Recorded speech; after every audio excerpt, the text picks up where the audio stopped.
السلام عليكم ورحمة الله وبركاته. بسم الله الرحمن الرحيم. اللهم صل على سيدنا ومولانا محمد وعلى آل سيدنا ومولانا محمد وبارك وسلم وصل عليه. رب زدني علما. دا صم بكم عمي دې باره کې اکثر ملګري تپوس کوي. یو خو د دې معنی لکه لږ مشکل خو نه ده، خو درې وانه ټکي یو شان راغلي دي. یو څوک یو شان معنی کوي، څوک بل شان معنی کوي. نو په دې په معنی کې هم ملګرو ته لږ مشکل وي، او د دې د ترکیب په باره کې او دا چې دا صيغې د سړي نو دې باره کې به موږ ان شاء الله نن خبره کوو. اولنۍ خبره دا ده چې د دې لغوي معنی موږ زده کوو. لغوي معنی د دې بالکل اساني دي. لکه یو خدا خبره زده کول دي چې صم بکم عمي دا درې وانه د جمع مکسر صيغې دي.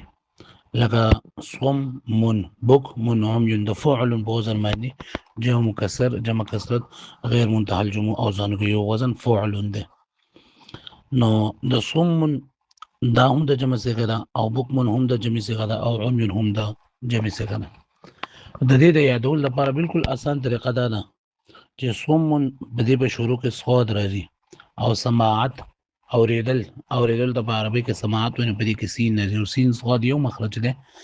نو د صم معنی دي کانا، اردو کرتے بہرے، بعض کس ترجمه کوي بہرا کا، د مفرد ترجمه کوي، د مفرد نو بہرے مطلب کانا. او بکمن د دې معنی ده چاړاګان. او د دې د یادولو آسان طریقه دا ده چې بکمن په شروع کې هم بار راغلی ده، او دې ته په اردو کې چې نو او خبر کول د بول نه وي، بول نه ورته وي. نو په بکمن کې هم بادا او په بول نه کې هم بادا. نو دې معنی به موږ ته دا یادې چې د معنی د ګونګیان چاړاګان ګونګي. او عميون د دې معنی د وړاندې د دې یادولو آسان طریقه ده چې عميون په شروع کې معین نغلي، او عین سترګې ته ویل کېږي د دې په شروع کې معین ده. صحیح شول. نو د دې معنی دي صمون کان دي، بکمون چاړاګان دي، عميون وړاندې دي. او د یادولو آسان طریقه ده چې صاد راغله ده، او د دې سره مخرج کې یو حرف سین ده. نو سماعت. او بکمون کې په اردو کې بول نه ورته وي، او عميون عین په لاول کې ده، او عین سترګې ته هم ویل کېږي. په دې باندې امید ده چې تاسو پوه شئ. دویم د دې ترکیبي حیثیت ته چې دا صم بکم عمي دا په ترکیب په څه واقع کېږي. نو د دې بالکل اسانه خبره ده چې صم بکم عمي دا درې معنی دا خبرونه دي. او د دې لپاره مبتدا هغه هم مبتدا محذوف ده. نو هم مبتدا اور صم خبر اول، بکم خبر ثانی، اور عمي خبر ثالث. مبتدا سره خپل درېوانو خبرونه جمله اسمیه خبریه. او هم ضمیر چلین دا راځي ده منافقینو ته، چې په دغه صورت کې په سورۃ البقره کې په دویم رکوع کې الله تعالی د منافقینو باس کړو، ومن الناس من یقولون. نو الله تعالی هم صم بکم عمي. د دې منافقانو مثال، دا منافقان دوړاند دي، کاڼه دي او چاړاګان دي. یعنی کاڼه دي د حق نه حق خبرې نه اوري، او بکمن چاړاګان دي د حق خبرې نه چاړاګان حق خبره نه وي، او عمي وړاندې دي د حق نه. درېمه خبره هغه د دې صرفي تحقیق دی چې دا د صيغې دی او په اصل کې څنګه شو. نو صم بکم عمي دا موږ چې درې وانه د جمع صيغې دي. او صم دا جمع ده د اصم، او اصم په اصل کې اسممو. بکم دا جمع ده د ابکمو، او عمي دا جمع ده د اعمى، چې دا اعمى په اصل کې اعميو.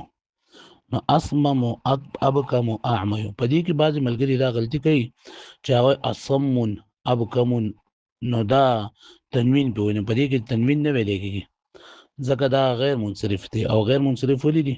نو په دې کې د اسباب معنا صرف نه لګي، یو په وزن فعل دی، ایو په کې وصف دی. نو دیو نه دا به غیر منصرفي اسممو ابکمو او اعمى. بل خبره په دې کې دا ده چې دا اسممو او ابکمو اعميو دا د اسم تفضیل وزن دی، خو دا د اسم تفضیل صيغې نه دي.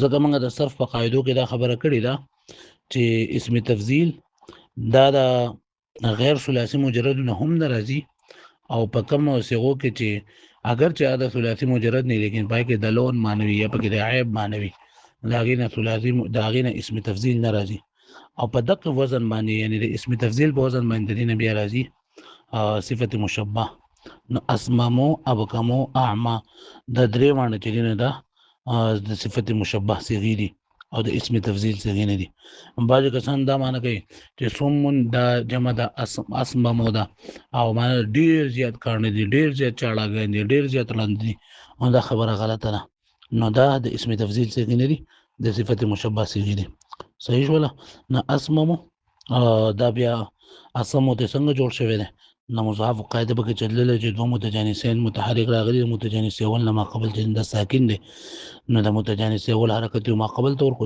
اسم او ادغام یکون اسم ته جوړ شو اب کوم کو تعلیل نه شو اعميو نو قال با قانون به کې چلل یا متحرک ما قبل مفتوح یا پر څه شي اعما ته جوړ شو امید لري درې خبرې ستاسو په ذهن کې راغلي یو د دې سومن بوکمن اومن معنا چې دوی کارن دي او چاړهګان دي او وړاندې دي او دویم د دې هغه ترکیب چې دا خبرونه دي دا هم مبتدا محذوف ده پاره او دا درې ونه یو خبره اول خبره ثاني او خبره ثالث او دریم نمبر درې هغه لغوي تحقیق چې دا سومن په اصل کې دا جمع ده د اسمو په اصل کې اسممو بوکمن جمع ده د ابکمو او عميون دا جمع ده اعما چې په اصل کې اعميو دا تاسو ته د دې سبق نه فائدہ درسېدلی نه خپل نور ملګرو سره شیر کړئ جزاک الله خیرا کثیرا فی الدنیا والآخرة السلام علیکم ورحمة الله وبرکاته